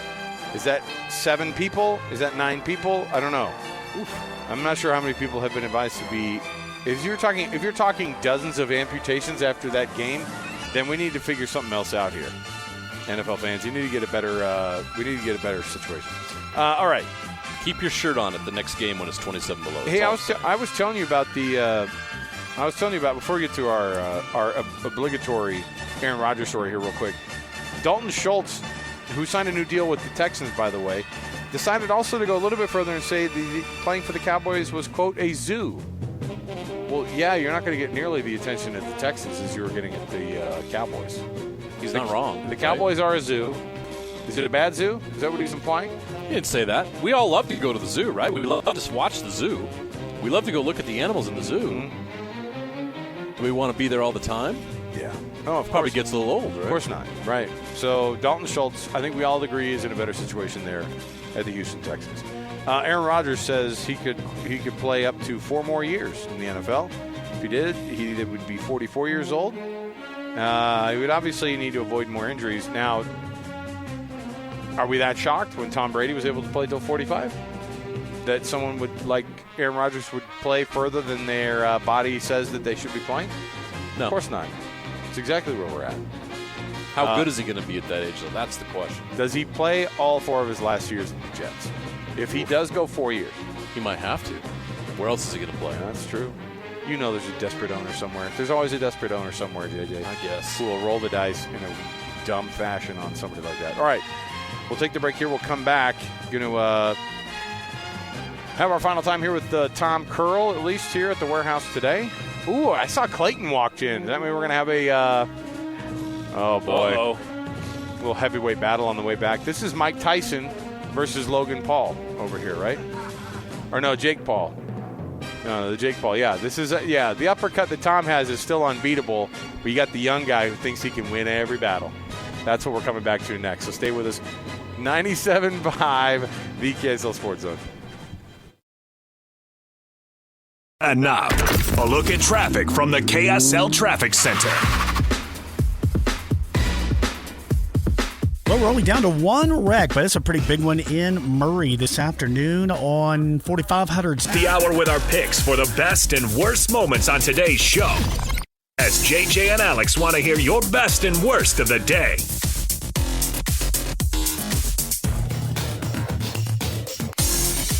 All right, everybody, welcome back. It is 97.5 the KSL Sports Zone. Alex Curie, Jeremiah Jensen just walked out the door to do some television. They got to do some TV, all right? That's part of JJ's job. But no matter, because Tom and I can hold down the fort here in just a couple minutes.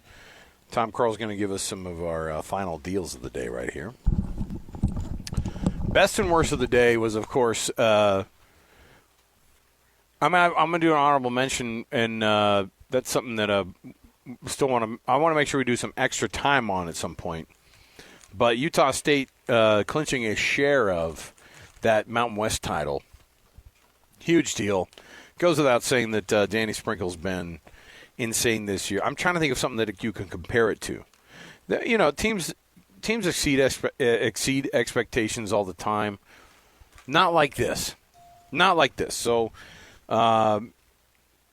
best and worst of today, I'm going to go best with Utah State clinching the Mountain West title, at least a portion of the Mountain West title. I think they can do the same thing when they beat New Mexico this weekend. They could win the thing outright. Isn't that right? Jeremy, am I getting that right? I think it's along those lines, something along those lines. At the very least, they've gotten a share of it, of the regular season title, and they're going to get maybe the full freight title. You don't have to cut that trophy in half with anybody else, and that'll happen this weekend if they can get the win against New Mexico. Let me see here. Also, shout out to Phoenix, who despite all of their misgivings as a sports town, they just landed the 2027 All-Star game. So congrats to them, which will be nice because at that point they won't have a hockey team anymore. It'll be up here in Salt Lake, and I think that'll be nice for them to get the All-Star game in a couple of years after we steal their hockey team. So that's another best of the day, so congrats to Phoenix. And then the worst of the day happens to go to a New Jersey high school who had a state semifinal playoff win actually taken away by a ridiculous buzzer-beater reversal. The video showed that Manasquan got the putback with 0.3 seconds left, but officials waved it off. And in high school basketball, you do not get a review process, despite the fact that all the parents who have ever played youth sports are always fighting for a review process. I got it on my phone. You want to give the proof? Now, in this case, I feel bad because the officials went back and they admitted the error, but the result has to stand. That's how they do these things. You certify the game basically right after, and even if the referees say, no, you can't. Talk about ripping a kid off. The thing is the kids are had their guts ripped out, right, with that. I think the parents get more bent out of shape because then they go, how dare you, shame on you. They're the ones writing the emails. They're the ones sending the nasty emails and showing up at the district offices. And so I feel bad that Manasquan High School is not going to go to the state championship because the referees saw it wrong. Now, here's the problem. I won't apologize for the fact that for these kids, like that a referee missed on 0.3 of a second when you aren't able to go back and review. The collegiate and pro guys, they can go back and they can rely on the fact that they can get a call wrong, and they're okay with it. The high school guys have to get it right in that moment, otherwise it's gonzo. So there you go. So that's the best and worst there for you. Brought to you by the folks at Doug Smith Dealerships in American and Spanish Fork. Incredible selection on Kias, Subaru, Chevy, Jeep, Dodge, or Ram. Doug Smith Dealerships in American Fork and Spanish Fork. Great service starts with the know-how, and nobody knows like Doug. Hey, Doug. We will now join in progress the fight that's happening between father and son. Accessing. When TV and radio collide. Love it. Wow. This is what you get. You're listening to JJ and Alex, presented by G2G Bars.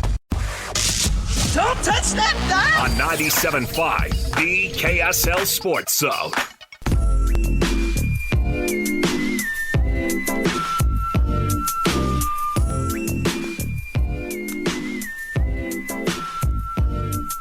Welcome back. It is JJ and Alex, 97.5, the KSL Sports Zone. Thanks for hanging out with us, everybody. Alex Curie, Jeremiah Jensen. We'll, of course, be back again tomorrow. Oh, I think tomorrow we're going to be at the home show. Yes, we are. With Advanced Window Products. So one of our favorite shows to be able to go to. We are at the Mountain America Expo Center tomorrow with Advanced Windows. So join us out there. Nate and Jake are going to be there, of course, rolling out some amazing deals. What I love about this one, too, is when we do the home show, like most of their office is there, and it's a dang party. So come down, and they're giving crazy deals on these window products. They're manufactured here, and they're better than anybody, and they will beat the competitors. So come down and see us tomorrow at the home show at the Mountain America Expo Center, Sandy. That was good enough not to go. Sunday. Mountain America Expo Center, Sunday. Final segment of the show. Want to make sure that we sneak in here enough of a conversation here. It's a good time to do it, too, here at the end of the program. The Utah State Aggies have clinched the Mountain West Conference regular season title. A share. At least a share. Now, my question is this. Is that, and at 25-5, and having beat up San Jose State last night up at the Spectrum. In San Jose. Or, sorry, at San Jose. Road win. By 20. Massive deal. Their net ranking went up 6 spots. Did it? It did. Make sense of that. Yeah, of course. I don't know. That's fine. If you beat the breaks off teams, you get props. 20-point wins help your team. And if you score 90 points, you also get props. That does help in the net ranking. Yes. So, Danny Sprinkle and what he's done this year is comparable to What? Never seen it before. I can't recall, and this is a product of the transfer portal in the new age. Right.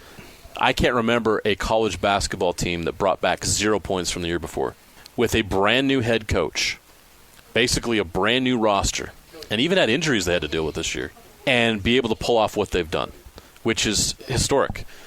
They win against New Mexico on Saturday. They win their first outright Mountain West Conference title regular season. It would be spectacular for the program. They're at 25 wins. A 26-5 regular season will be phenomenal. This team's going to be a 6 seed. I think at the least, maybe even maybe a 5. A 5, yeah. If they make a nice run in Vegas, you have about half of the pundits putting them in a 5 spot. Yeah, I mean it's possible, right? And the Aggies have never had a tournament seed like that. They're always either from 7 below. They had a 7 seed when Sam Merrill was and Cada played there a few years ago, and they lost in the first round to a Washington team that was just a bad matchup. Right. But to have a 5 or a 6 seed would be phenomenal. A chance for the Aggies to win a conference tournament game for the first time since 2001. It would be phenomenal. That's how good this team is. It's a phenomenal story. Danny Sprinkle should be the National Coach of the Year. Okay, there you go. For Jeremiah Jensen, Jeremy, our producer, hitting the buttons, I want to say thank you for joining us on the program this week. We'll be back again tomorrow from the Mountain America Expo Center there with Advanced Windows. So we'll see you next time, everybody. 97.5 KSL Sports Zone.